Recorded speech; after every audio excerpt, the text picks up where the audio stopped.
Crémieux, qui a donné la nationalité française aux Juifs d'Algérie et qui, ce faisant, les a arrachés à leur histoire, à leur arabité et à leur berbérité. Le décret Crémieux, qui est un décret français durant la colonisation, en a fait des Français et quasiment des colons chez eux. C'est-à-dire qu'en fait, ils avaient un statut supérieur à celui des indigènes musulmans.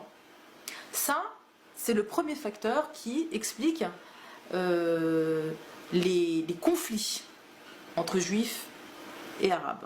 C'est bien d'avoir osé dire ça, mais après, il y a toujours le truc, c'est que c'est un vilain député français qui l'a fait. Alors je vais aider Horia Boutelja à se cultiver un peu plus, simplement lui rappeler qui est Monsieur Crémieux. Je vais commencer par lire un extrait de Bernanos qui en parle dans La Grande Peur des Bien-Pensants.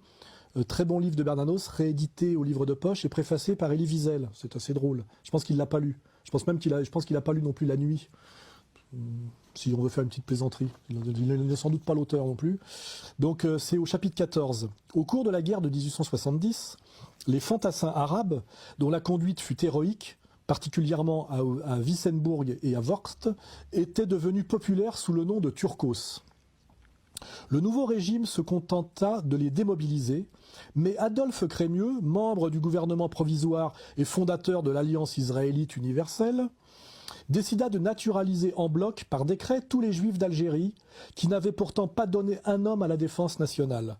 La qualité de français, refusée à la race autochtone en dépit du sang versé, était octroyée brusquement à des usuriers devant lesquels une femme musulmane dédaigne de se couvrir la tête, et si méprisée qu'un vrai croyant ne les tue pas sans déshonneur. Pour préciser un peu à Horia Boutelja et aux petits gars du pire, qui je pense de plus en plus vont s'intéresser à ce que j'essaie de leur apprendre pour qu'ils soient un peu moins manipulables, pour qu'ils atteignent à la véritable autonomie et qu'ils sortent réellement de l'indigénat dans lesquels ils sont toujours. Hein. Voilà. Voilà ce que dit M. Bernanos de Crémieux. Et maintenant, je vais creuser un peu plus Crémieux en allant sur Wikipédia, ce que vous pouvez tous faire. Hein. Et Wikipédia, c'est pas l'extrême droite. Hein. C'est en général, c'est du modéré. Ça en dit toujours moins que ce qu'il faudrait en savoir. Hein. Donc déjà, vous apprenez que Adolphe Crémieux s'appelait au départ Isaac Jacob Crémieux, mais qu'il a changé son prénom en Adolphe pour faire moins juif, ce qui est assez génial. C'est-à-dire que dans les années 1850, quand on voulait passer pour un bon français qu'on s'appelait Isaac Jacob, on se faisait appeler Adolphe. C'est assez drôle, hein, c'est rions contre le racisme. Donc il est né le 30 avril 1796 à Nîmes, et il est mort en 1880, je sais pas où, à Paris. Entre les deux, il a eu le temps de faire le décret Crémieux. Hein. Voilà, il n'est pas venu pour rien. Alors il était avocat, homme politique français, il a été ministre, et président du consistoire central de l'Alliance israélite universelle. C'est un universalisme, l'universalisme israélite, qui n'est pas tout à fait l'universalisme français, hein, pour ceux qui veulent s'intéresser à ça.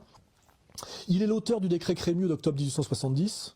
Il eut un parcours illustre dans la franc-maçonnerie, voilà, et il fut l'ami de l'abbé Grégoire, dont il fit l'éloge funèbre. Bon, voilà, intéressez-vous au rôle de l'abbé Grégoire aussi. Voilà. Donc voilà, Isaac Jacob Crémieux, prénommé Adolphe, effectivement, le père du décret Crémieux, il n'était pas juste un député français et un méchant sous-chien français, il était un juif, président de l'Alliance israélite universelle et franc-maçon de premier bourg, voilà. Et il n'y a pas que les Maghrébins qui se sont fait baiser dans cette histoire, il faut que Horia Boutelja le sache, mais les sous-chiens aussi se sont bien fait avoir, parce que sans ce décret Crémieux, on n'aurait pas Bernard-Henri Lévy toute la journée sur le dos, on n'aurait peut-être pas M. Aziza, qui à mon avis, dont la famille n'est pas passée par la case Auschwitz, on n'aurait pas M. Stora, on n'aurait pas la moitié, on n'aurait pas M. Bénichou, on n'aurait pas la moitié des juifs communautaires qui se prétendent séfarades alors qu'ils sont des juifs du Maghreb, on n'aurait pas évidemment Éric Zemmour, dont les gens du pire ont beaucoup à se plaindre, ils seraient aujourd'hui des Algériens, voilà. Hein, donc il n'y a pas que Horia Boutelja qui peut se plaindre des petites manigances de Adolphe Isaac Jacob Crémieux qui a profité de la défaite de Sedan pour en douce, alors que on était sur les prémices de la commune, faire passer une loi, lui qui était ashkénaze, pour que les juifs du Maghreb dont qu'il avait jamais vu, mais puissent devenir tous des Français du jour au lendemain, en faisant passer une loi en douce, hein, comme quoi le tribalisme est quand même au-delà même de la race, puisque je dis racialement, les Juifs du Maghreb sont comme le dit très bien Shlomo Sand, des Maghrébins convertis. Les Maghrébins ont été convertis dans des tas de choses. Ils ont été convertis à l'islam, mais ils ont aussi été, n'oubliez pas qu'un des pères de l'Église, Saint Augustin, est un Kabyle. Hein, je veux dire, pour ceux qui pensent que c'est consubstantiel d'être maghrébin et musulman. les Maghrébins ont été convertis à des tas de choses, à l'islam à partir du 7e siècle, mais ils étaient au Maghreb bien avant. Et avant, ils ont été soumis à Rome, soumis à la chrétienté, et ils ont même, pour être certains, convertis au judaïsme, comme Éric Zemmour, hein, qui n'est français que par le décret Crémieux. Donc je comprends qu'Ouria Boutelja se plaigne de cet Adolphe Crémieux, à cause de qui elle se prend effectivement la bande à Zemmour dans la gueule, qui sont en train de les envoyer au casse-pipe en les désignant comme le problème. Et c'est vrai qu'ils n'ont pas beaucoup l'intelligence de réagir intelligemment. Parce que quand vous êtes envoyé au casse-pipe par la toute puissante communauté organisée, vous arrêtez de traiter les Français de sous-chiens. Parce que sinon vous êtes pris en sandwich. C'est peut-être pour ça qu'elle commence à réfléchir à ce qu'Alain Soral essaie de lui expliquer. Hein, que c'est peut-être le racisme anti-goy contre lequel il faut lutter, et pas d'opposer le racisme anti-blanc au racisme anti-maghrébin piloté par les mêmes. Hein. Vous voyez, là, j'ai démontré tout ça. Voilà. Donc Adolphe Crémieux, pour ceux qui veulent s'intéresser, les gens du pire, allez un peu sur... regardez mes vidéos, puis allez sur Wikipédia et instruisez-vous. Adolphe Crémieux, de son vrai nom Isaac Jacob, est celui qui a permis effectivement à tous les juifs séfarades les plus sionistes aujourd'hui qu'il y a en France, les plus haineux, dont effectivement celui qu'on voyait tout à l'heure à la télé encore, là, Enrico Lachias, là, qu'on nous impose le dimanche après-midi, voilà, sioniste inconditionnel, on le vérifiera, qui a dit qu'il serait prêt à mourir pour Israël. Fais-le Enrico, n'hésite pas.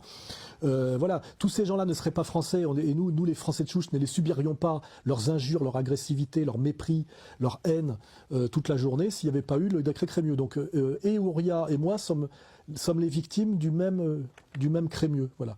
Donc c'est pour qu'elles comprennent que son concept de sous-chien n'est absolument pas valide d'un point de vue historique, et très maladroit d'un point de vue stratégique.